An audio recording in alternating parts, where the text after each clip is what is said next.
Hello' everyone, আশা কৰোঁ সকলো ভালে আছে আৰু মোৰো ভাল আৰু মই মোৰ চেনেললৈ সকলোকে স্বাগতম জনাইছোঁ। তেতিয়াহ'লে বলক ভিডিঅ'টোৰ মাজলৈ। আৰু আজি ৰাতিপুৱাৰ ক্লাছটো 9:45ৰ পৰা আছে আৰু এয়া যাবলৈ ৰেডি হৈছোঁ।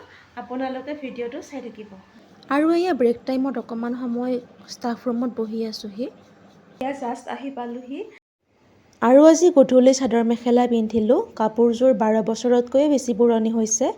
ৰঙা ব্লাউজ আৰু অসমীয়া গহনাৰ সৈতে কাপোৰযোৰ পিন্ধিলোঁ। পাট মুগাৰ হয় কাপোৰযোৰ আৰু ৰঙা ফুল আৰু গোল্ডেন কালাৰ ফুল আছে। যদিও পুৰণি হৈছে, কাপোৰযোৰ এতিয়া নতুন হৈয়ে আছে। আৰু এয়া ফটো উঠিলোঁ দুখনমান, ভণ্টি আৰু ময়ে। আৰু এতিয়া বজাৰলৈ গৈ আছোঁ। অকণমান বজাৰ কৰিব লগা আছে। আলহী অহাৰ কথা আছে আজি। আপোনালোকে ভ্লগটো চাই থাকিব। আৰু এয়া বজাৰখন আমাৰ ওচৰতে হয়, বেছি দূৰ নহয়। এইখিনি খোজকাঢ়ি আহিলোঁ। আৰু এয়া চব্জি বজাৰ কৰিব লগা আছিল। অকণমান চব্জি বজাৰ কৰিলোঁ আৰু লগতে কিছু মাছ মাংস অকণমান কিনিলোঁ।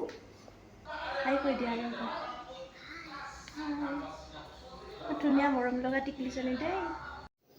আৰু এয়া পাকঘৰলৈ আহি পিঁয়াজ আৰু বিলাহীখিনি কাটি লৈছোঁ আৰু এইখিনি পেষ্ট কৰি ল'ম মাংসত দিবৰ কাৰণে।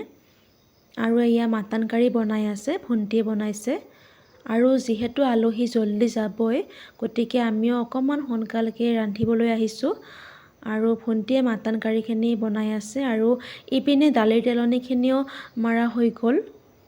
আৰু মই বনাব লৈছোঁ সৰু আলু ভাজিখিনি। যিহেতু সৰু ল'ৰা ছোৱালীয়ে আলু ভাজি খাই বহুত ভাল পায়, গতিকে আলু ভাজি নহ'লে নহয়েই তেওঁলোকক। এয়া মই আলু ভাজিখিনি বনাব লৈছোঁ। আৰু এয়া মায়েও মাছখিনি বনাব লৈছে। মাছখিনি মায়ে ভাজি আছে। মই ওচৰৰ পৰা এবাৰ আপোনালোকক দেখুৱাই দিছোঁ। এয়া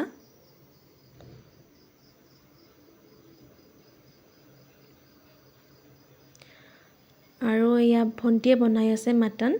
আৰু এইখিনি হৈছে চিকেন কাৰী। তো খাবলৈ বহুত টেষ্টি হৈছে। আৰু মাটন কাৰীখিনি খাবলৈও সোৱাদ হৈছে। যিহেতু মই নাখাওঁ, গতিকে টেষ্টটো ইয়াৰ গম পোৱা নাই। তো আলহী খাই ভালেই পাইছে। আৰু এয়া মায়ে তেওঁলোকৰ কাৰণে ভাত সাজি আছে। যিহেতু তেওঁলোক যাবই আৰু বেছি সময় নাথাকে, যিহেতু ৰাতিৰ কথা হয়, অকণমান জল্দি যাব। আৰু এয়া আলহী যাবলৈ ওলাইছে। এয়া বৌ হয় আৰু এয়া ভাইটিজন হয় আৰু এইজনী টিকলি হয় আমাৰ। আৰু আলহী যোৱাৰ পিছত অকণমান কাম আছিল, কাপোৰখিনি জাপি থলোঁ। তো আজিলৈ ইমানেই আছিল। যদি ভিডিঅ'টো চাই ভাল পালে লাইক, কমেণ্ট, শ্বেয়াৰ আৰু ছাবস্ক্ৰাইব কৰি দিব চেনেলটো। আকৌ লগ পাম এটি নেক্সট ভ্লগত নতুন আশাৰে।